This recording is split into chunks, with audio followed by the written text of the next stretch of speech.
जय श्री कृष्ण, जय माता जी। कैसे हैं मित्रों? आप सब बढ़िया है? तो आज हम सूर्यदेव यानी कि माणिक के बारे में बात करेंगे। इसके लिए हम जैसे उजाला, सूर्य का जो उजाला होता है उस हिसाब से माणिक का भी इतना उजाला होता है कि ग्रह का राजा माना जाता है। माणिक को 9 ग्रह का राजा माना जाता है और वो इस तरह से काम करता है कि जैसे कोई भी अनिष्टकारक वस्तु या चीज़ होती है वो माणिक पहने हुए व्यक्ति को कोई हानि नहीं पहुंचा सकती। माणिक इतना शुद्ध और इतना प्रभावशाली होता है कि उसका प्रभाव देखते ही बनता है। और वो बात ऐसी समझी जाती है कि माणिक पहनने वाला व्यक्ति, उसमें एक जात की ऊर्जा भर जाती है। वो आदमी एक तरह से खुद में कुछ जीवन संचय हो ऐसा महसूस करता है और उसके आगे कोई भी चीज़ बौनी हो जाती है और वो महसूस करता है कि खुद में कोई एनर्जी क्रिएट हो रही है और वो उस एनर्जी से आगे बढ़ता है। माणिक ऐसी चीज़ है जो जैसे तैसे आदमी या कोई भी जीव को भी एकदम उच्च स्तर पे पहुंचा सकती है और सूर्य के जैसा उजास, भाव, प्रतिभा, साधन संपन्नता और ऐश्वर्य प्रदान कर सकती है। सूर्य ऐसा ग्रह है जो जैसे शनि को अंधेरा माना जाता है और सूर्य को उजाला माना जाता है, तो सूर्य ऐसा जीव है, ऐसा ग्रह है को जो हर एक जीव में जीव पैदा करता है, जीने की उत्कंठा पैदा करता है। और सूर्य की वजह से पूरे सृष्टि में, पूरे ब्रह्मांड में एक एनर्जी और ऊर्जा का संचय होता है। और उस हिसाब से थोड़े वत्ते जैसे थोड़े ज़्यादा थोड़े कम प्रभाव में जीव को, कोई भी जीव हो, चाहे जीवाणु हो, कीटाणु हो या कॉकरोच हो या कोई भी प्रकार का कोई भी जीव हो, कोई रेप्टाइल्स हो या कोई प्राणी हो या पक्षी हो या मनुष्य हो, कोई भी जीव हो, उसके ऊपर सूर्य का प्रभाव अविरत पड़ा बना ही रहता है। और उस हिसाब से आदमी उसमें या कोई भी जीव उसमें प्रगति करता है और उसके वजह से वो आगे बढ़ता है। सूर्य की वजह से जीवन में कई तरह के लाभ मिल सकते हैं। जैसे सूर्य की पूजा करने वाला आदमी, जो कोई बंदा है या कोई भी हो, उसको ऐसी एनर्जी प्राप्त होती है कि वो जीवन में आगे बढ़ने का और उसमें प्रगति करने का रास्ता मिल जाता है। और उस हिसाब से वो बंदा आगे बढ़े तो उसको कोई भी रुकावट रोकती नहीं है और वो जीवन और पथ प्रदान करती है। उस हिसाब से आगे बढ़े तो वो आगे बढ़ता ही जाता है और उसको ऐसी एनर्जी मिलती जाती है आगे बढ़ने से कि वो बंदा आगे ही आगे चला जाता है। और सूर्य है ना, वो जीव यानी पितरों का कारक भी सूर्य ही है। सूर्य की वजह से जो जीव है, जैसे कोई बंदा है, उसके पिता या दादा जो मर गए हैं, उसके आत्मा का कारक देव भी सूर्य है और जीव का कारक देव भी सूर्य है। यानी कि सूर्य है वो माध्यम है, मनुष्य और आत्मा के बीच की कड़ी है वो। तो जिसको अपने दादा, पिता या कोई भी हो, जिस अपने पितरों को तर्पण करना हो, मोक्ष करना हो या कोई भी गति करवानी हो, तो वो उसको सूर्य की माध्यम से उसको दे सकता है या ले सकता है, ऐसे बन सकता है। ऐसा हमारे शास्त्र में भी लिखा है कि सूर्य को जल चढ़ाने से हमारे पितरों का तर्पण होता है, मार्जन होता है और उनको गति मिलती है और उनमें भी जीव का प्रदान होता है और उनको शक्ति मिलती है। एक तरह से उसमें आदान प्रदान की एक प्रक्रिया होती है और हम जो सूर्य भगवान को देते हैं वो हमारे दिए हुए दान के जरिए वो अपने पितरों को भी अच्छा महसूस कराते हैं, अच्छा जीव प्रदान करते हैं। और उस हिसाब से आदमी आगे आगे चला जाता है और उस हिसाब से वो अपनी प्रगति साध सकता है। जैसे कि सूर्य देव को जल चढ़ाने से काले तिल, पानी, और जैसे शिव जी को काले तिल चढ़ाने से जैसे ऊर्जा का संचय होता है, वैसे सूर्य भगवान को भी जल चढ़ाने से एक तरह की ऊर्जा का संचय होता है। अपने में भी पॉजिटिव ऊर्जा आती है और सूर्य देव को भी पॉजिटिव ऊर्जा मिलती है। जैसे सूर्य देव हमको एकदम पॉजिटिव और उच्च स्तर का जीवन प्रदान करने में समर्थ होते हैं और हमारे पितरों को भी मोक्ष कारक जीव यानी मोक्ष कारक जीवन प्रदान होता है और उनकी गति होती है और वो गति एकदम से उच्च कोटि आत्मा में विलीन हो जाती है और आदमी या कोई भी जीव हो उसको एक पॉजिटिव ऊर्जा का संचय होता है। और जैसे सूर्य भगवान है, उसको उसका जो नंग है, उसका जो माध्यम है, उसको देने के लिए उसका नंग जो पहना जाता है उसको माणिक बोलते हैं। माणिक यानी रूबी। इन इंग्लिश में उनको रूबी बोलते हैं, उसको जीवन में वो धारण करने से सूर्य देव का पॉजिटिव फल प्राप्त हो सकता है। और उसके माध्यम से हम आगे, जैसे बैटरी कैसे चार्ज होती है तो वो काम देती है, वैसे ही सूर्य भगवान का जो ग्रह है उसकी ऊर्जा प्राप्त करनी है तो उसका नग हम चार्ज यानी एनर्जाइज करके उसको काम में ले सकते हैं। तो उस हिसाब से वो काम देता है और वो एक बैटरी की तरह काम करता है। जैसे हमने अभी मंत्र जाप कर दिए, जैसे सूर्य के कलयुग में 7 गुणा 4 यानी 28,000 मंत्र जाप करने होते हैं, तो 28,000 मंत्र जाप करने से सूर्य जो है वो अच्छा प्रभाव देने लगते हैं और अच्छा काम करने लगते हैं। और हमारे जीवन में वैसे तो वो अच्छा ही काम करते हैं लेकिन और अच्छा काम करने लगते हैं, तो उसके हमारे जीवन में जो त्रुटि आती है, कमी है, उसकी भरपाई होती रहती है और हम उसमें प्रगति का मार्ग साध सकते हैं और आगे बढ़ सकते हैं। जैसे कोई बंदा है उसको याद शक्ति कम मिलती है, उसको कम याद रहता है, या कोई जगह जहाँ न्याय देना होता है वहाँ न्याय नहीं दे सकता है, तो वो सूर्य की पूजा करने से उसका जो है वो विल पावर एकदम से बढ़ जाता है और वो बंदा आगे आगे बढ़ता रहता है। और कोई भी काम हो, कोई भी, उसमें उसको डर नहीं लगता।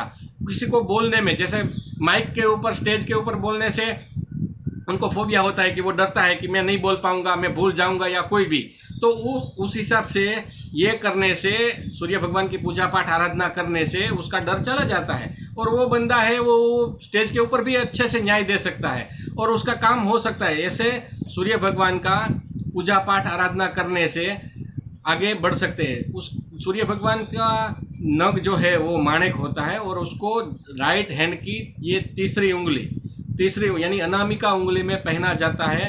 और वो पहनने से राजकारण में, जैसे आगे बढ़ने में और कोई भी काम करने, जहाँ एक जैसे लीडरशिप का गुण पैदा होता है, वो बंदा आगे बढ़ सकता है, लीडरशिप पैदा करता है और बहुत सारी जगह पे वो खुद का न्याय दे सकता है और सबके ऊपर खुद का प्रभाव दे सकता है और अच्छा प्रभाव, वो उसकी प्रतिष्ठा भी बहुत बढ़ जाती है। मान, मर्तबा, मोभा, ओजस, प्रतिभा और साधन संपन्न हो जाता है वो बंदा और आगे बढ़ सकता है और 5 आदमियों में उसका नाम हो जाता है, पूछा जाता है कि ये नहीं, ये भाई तो बहुत आगे बढ़ गया है। और ऐसे सूर्य की पूजा करने वाला प्रतिष्ठा बहुत प्राप्त करता है। और सूर्य की नग जो है वो सोने में धारण करना चाहिए और तांबे में धारण करना चाहिए। इनका जैसे मंत्र जो है वो जपा कुसुम शंकाक्षम काश्यपेयम महाज्योतिम तमोरी सर्व पापध्वनम प्रणतोस्मि दिवाकरम, जो है ग्रहाणा मादिरादित्यो लोक रक्षण कारक विषम स्थान संभूता पीड़ा दहतु मे रवि या पीड़ा हरतु मे रवि, कुछ भी ऐसे 2-3 जे है ऐसे बोल सकते हैं। ओम हरिम घृणी सूर्य आदित्याय नमः, ओम नमो नमो सूर्याय सवित्रे जगदेक चक्षुषे अनल मूर्तिये गृहाग्नि योगाग्नि दावाग्नि वड़वाग्नि साधकाग्नि सर्वभूत भूख स्वरूपाय देव मुखाय ईक्षिप से दात्रे सर्वप्रदात्रे सर्वापति निवारकाय सर्वेश्वराय दीना नारायण रूपाय नमो नमः। ऐसे ओम अखंड प्रवासी ने रत्न रूपाय नमः सबसे बढ़िया है। जो बंदा ये चीज़ करता है, जैसे वो प्रवासी करते रहते हैं, वो खड़े ही नहीं रहते, वो कंटिन्यू रूटीन चालू ही रहता है उनका, तो वैसे जो बंदा उसकी पूजा पाठ आराधना करेगा वो भी इतना क्रिएटिव हो जाएगा कि उसका भी वो चलता ही रहेगा। सूर्य देव जो है वो एकदम से जीव है, जीव यानी जो मरा हुआ बंदा है उसको भी जीव प्रदान कर सकते हैं, उसमें भी ऊर्जा भर सकते हैं, ऐसे देव है। तो सूर्य देव की पूजा पाठ आराधना और उसका नग धारण करने से आदमी में एकदम से ऊर्जा बढ़ जाती है। और उसकी पूजा पाठ आराधना रविवार के दिन और अच्छे नक्षत्र, जैसे लाभ और अमृत है, 9:30 के बाद में लाभ अमृत होता है, तो उसके 11, 12:30 बजे तक चलता है, तो उसमें पूजा करें तो सबसे ज़्यादा फल मिलता है और पॉजिटिव फल मिलता है। और उसका जो दान होता है वो गेहूं होता है, गेहूँ लाल कलर का है, उसका कपड़ा है, वो लेना चाहिए। गेहूँ जिसको गेहूं बोलते हैं उसको दान करना चाहिए और गरीब ब्राह्मण को, गाय को, और जो ज़रूरतमंद है, जो एक्चुअल में खाने पीने की ज़रूरत वाला बंदा है या कोई भी जीव है, उसको देने से उसका लाभ मिलता है। और उसका जो रस है वो गुड़ है, तो गुड़ देने से, गेहूं के साथ गुड़ देने से जो जीव है उसकी तृप्ति होती है और तृप्त होने से हमको उसका दान का लाभ मिल पाता है। तो अब हम सूर्य के वैदिक मंत्र के बारे में बात करेंगे।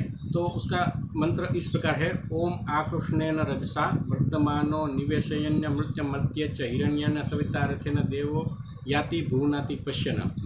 और मैं जो बात कर रहा हूँ उसमें सूर्य का एक अक्षरी मंत्र बीज मंत्र है जो वो इस प्रकार है, ओम गृणी सूर्यादित्याय नमः। वो सूर्य का एक अक्षरी बीज मंत्र है। और सूर्य के बारे में बात करें तो सूर्यदेव है वो ग्रह के राजा है और उनके 7000 मंत्र जैसे कर सकते हैं। और कलयुग में 4 गुना यानी 28,000 मंत्र जाप करना चाहिए। और दूसरा है कि ओम ह्रीम घृणी सूर्यादित्य नमः, ये मंत्र करने से सबसे बढ़िया काम मिलता है। और दूसरा मंत्र जो है ओम अखंड प्रवासी ने रत्न रूपाई नमः, वो मंत्र करने से सबसे ज़्यादा फल मिलता है, जैसे पॉजिटिवनेस सबसे ज़्यादा मिलती है। दूसरा, सूर्य भगवान जो है वो सब ग्रह के राजा है, यानी कि सूर्य का करने से दूसरे ग्रह जो परेशान करते हैं थोड़ा बहुत, वो भी कम हो जाता है और उसका प्रभाव हमको आगे पीछे सब जगह मिलता रहता है। दूसरी बात कि सूर्य भगवान जो है वो दिन मान में एकदम कार्यरत रहते हैं, यानी कि संध्या समय में और पूर्व जैसे सूर्य उगता है जैसे, तो उस समय में उनकी पूजा, और जो सूर्य ढलता है उस समय उसकी पूजा करने से सबसे ज़्यादा लाभ मिलता है। और उगता सूर्य का जो दर्शन करता है, जैसे हर रोज़ उठ के नहा धो के शुद्ध अवस्था में या लोटा चढ़ाता है, उसको तांबे के लोटे में पानी डाल के उसमें चावल के दाने थोड़े से, अबील गुलाल कुमकुम एक चपटिक, लाल कलर का कोई भी पुष्प यानी जासूद का फूल लो, करेंट का फूल लो या गुलाब की पंखुड़ियाँ ले लो या कुछ भी ले लो, वो डाल के चढ़ाने से सूर्य भगवान प्रसन्न होते हैं। और रस के अंदर हम अबील गुलाल कंकु, लाल कलर का कोई भी एक फूल, रस के अंदर गुड़ थोड़ा सा डाल सकते हैं उसके अंदर, और चावल के दाने पूरे जो होते हैं वो डाल के सूर्य भगवान को अर्घ्य देने से सबसे ज़्यादा फल मिलता है और पॉजिटिवनेस मिलती है। और जो खराब परिस्थिति होती है उसका भी निवारण होता है और आगे बढ़ सकते हैं बंदे। और कोई भी काम करे तो अच्छे भाव से करे तो कर्म के हिसाब से फल मिलता है, जैसा कर्म हमारा होता है उस हिसाब से ही फल मिलता है। मैं हर एपिसोड में बोलता हूँ सर कि आप कर्म के हिसाब से चलो, अच्छे कर्म करेंगे तो अच्छा फल मिलेगा और बुरे कर्म करेंगे तो उस हिसाब से फल मिलेगा। जैसे कोई किसी आदमी ने किसी का बुरा किया हुआ हो तो उसको अच्छा करना है तो वो कर्म उसके हिसाब से उसको फल मिलेगा। जैसे कि वो खराब कर्म पहले धुलेगा, उसके बाद में उसका अच्छा फल उस बंदे को मिलेगा जिसने वो कर्म किया है। तो थोड़ी देरी लगती है लेकिन उसको फल तो मिलता ही है। तो कोई लोग कहते हैं, हमको कहीं फ़ोन आते हैं, कोई तो बोलते हैं हमको रस फल नहीं मिल रहा है, तो पहले उनके खराब कर्म है वो मिटते हैं, उसके बाद में उनके अच्छे कर्म जो है उसका फलित होता है और उसके बाद में उनको फल मिलता है। तो कोई भी ये चाहे कि भाई हमको तत्काल रूप से अच्छा फल मिलने लग जाए, तो भाई पहले अपने खराब कर्म तो मिटा डालो, उसके बाद में अच्छा फल मिलेगा ना, वरना कहाँ से अच्छा मिलेगा। तो उस हिसाब से अच्छा फल मिलने में थोड़ा बहुत अंतर रहता है लेकिन मिलता ज़रूर है। जैसे पूजा पाठ कोई भी करे तो सच्चे मन से करनी चाहिए, भक्ति भाव से करनी चाहिए और किसी भी आशय को लेके नहीं करनी चाहिए, निस्वार्थ भाव से पूजा पाठ कर्म करना चाहिए। तो उनको वो फल जो है वो एकदम से बढ़िया और उत्कृष्ट रूप से मिलता है। और जैसे हम किसी और के ऊपर रखते हैं कि भाई ये मेरा कर देगा, वो मेरा कर देगा, कोई किसी का कुछ नहीं करता है, खुद को ही करना पड़ता है। यानी आप किसी भूदेव से कराओ या कराओ तो आप साथ में वो पूजा करो तो आपको पता चलता है कैसे बैठने से कितना ऐसे ऐसे होने लगते हैं 2 घंटे में तो बंदे, तो वो एक चाम नहीं रहता है। जैसे पूजा पाठ का जो चाम रहता है, जो एक एनर्जी होती है वो एनर्जी बनी रहनी चाहिए और उस हिसाब से बढ़िया से काम करना चाहिए और भाव से करना चाहिए। जैसे ज़बरदस्ती कर रहे हैं तो वो कुछ फ़ायदा नहीं है, ज़बरदस्ती तो कोई भी नहीं। जैसे आत्मा से, भाव से, कर्म से, निष्ठा से, प्रतिभा से करना चाहिए तो वो परिपूर्ण होता है, वरना कोई काम जो है वो ज़बरदस्ती करते हैं तो वो परिपूर्ण नहीं होता है। और जो भी काम करो वो दिल से करना चाहिए, निष्ठा से, भाव से करना चाहिए, तो वो परिपूर्ण होता है और पहुंचता है जहाँ पहुंचना है वहाँ पहुंचता है। और जो कर्म है ना वो बढ़िया होता है और वो कर्म उसके हिसाब से फल देता है। जैसे हम किसी और के लिए दुआ मांगते हैं ना, तो वो कर्म जैसे प्रार्थना करते हैं किसी और के लिए, तो वो निस्वार्थ भाव से की हुई प्रार्थना तुरंत पहुंच जाती है और उसका फल भी सामने वाले को तुरंत मिल जाता है। वैसे बड़ों का आशीर्वाद होता है, जो वडील हमारे हैं, बड़े हैं, उनका आशीर्वाद है, वो भी तुरंत मिल जाता है क्योंकि वो निस्वार्थ भाव से देते हैं, किसी को भावनावश या किसी को कुछ लेने की भावना से नहीं देते हैं। वैसे जो चीज़ सूर्य भगवान ऐसे है कि वो एकदम से उत्कृष्ट परिणाम देते हैं, जैसे उच्च कोटि का परिणाम देते हैं। और वो उजाला है और उजाले का प्रतीक है वो। जैसे कहीं भी जाओ आप, सूर्य वाला बंदा होगा ना, वो प्रतिभाशाली होगा, साधन संपन्न होगा, ऐश्वर्यवान होगा, निष्ठावान होगा और उसका चरित्र भी बढ़िया होगा। वो जैसा तैसा चरित्र वाला भी नहीं होगा, उसको कोई उंगली नहीं दिखा सकता, उंगली करेगा तो वो हाथ काट देगा, ऐसा होगा। और वो जो है वो अपना प्रारब्ध और भाग्य साथ में लेकर चलता है। वो किसी से डरता नहीं, अंधेरे से तो बिल्कुल नहीं डरता और नेगेटिव एनर्जी से बिल्कुल नहीं डरता, और उसके पास नेगेटिव एनर्जी आती भी नहीं है। वो नेगेटिव एनर्जी उससे डरती है। और वो बंदा जो है वो आगे जाके एक मिसाल बना देता है कि ऐसे जियो, ऐसे करो, ऐसे बनो, ऐसी मिसाल वो दाखिल कर देता है। और उस हिसाब से सूर्य की पूजा करने से सब तरीके का फल मिलता है, पॉजिटिव। हाँ, वाक सिद्धि प्रदान हो जाती है। सूर्य का एक साथ 1.25 लाख जाप करने कोई भी बंदा, तो उसमें वाक सिद्धि पैदा होती है और उसमें पॉजिटिवनेस होनी चाहिए। किसी को मारने के लिए, किसी का ग्राप करने के लिए ऐसा नहीं होना चाहिए, तो ये वाक सिद्धि मिलती है। भगवान को पता होता है सूर्यदेव एक जीते जागते भगवान है। और हिंदू शास्त्र में लिखा है कि जो देख सकते हैं ऐसा कोई देव हो ना, तो वो सूर्यदेव है। तो वो किसी के अंडर प्रेशर में नहीं रहते हैं और किसी को ना ही रहने देते हैं। ऐसे पूजा पाठ करेंगे और सूर्य की आराधना करेंगे तो ऐसे जीवते जागते देव, जो हम देख सकते हैं, उनको भी दूसरे देव है उनको हम देख नहीं सकते हैं, नरी आंखों से नहीं देख सकते, लेकिन सूर्य देव को देख सकते हैं। तो सूर्यदेव, धरती माता, आकाश देव, पवन देव, वायुदेव, अग्निदेव, जल देव, अन्न देव, ये सब जीवते जागते ग्रह देव है। जो ये देव ऐसे है कि हम उसको देख सकते हैं, जैसे हवा, ये पवन, वायुदेव है, उसको देख सकते हैं, लेकिन ऐसे नहीं देख सकते, लेकिन हम अनुभव कर सकते हैं, एक्सपीरियंस ले सकते हैं उनका। जैसे सूर्यदेव है, जो वो जीवते जागते देव है और वो तत्काल परिणाम देते हैं, लेकिन वो निस्वार्थ भाव से और अच्छे मनोकामना वाले व्यक्तियों को ही रिजल्ट देते हैं। और अच्छे से अच्छी भावना उसमें रखने से और उसमें आस्था रख के पूजा पाठ करने से वो उच्च कोटि का फल हम प्राप्त कर सकते हैं। अस्तु। जय श्री कृष्ण, जय माता जी।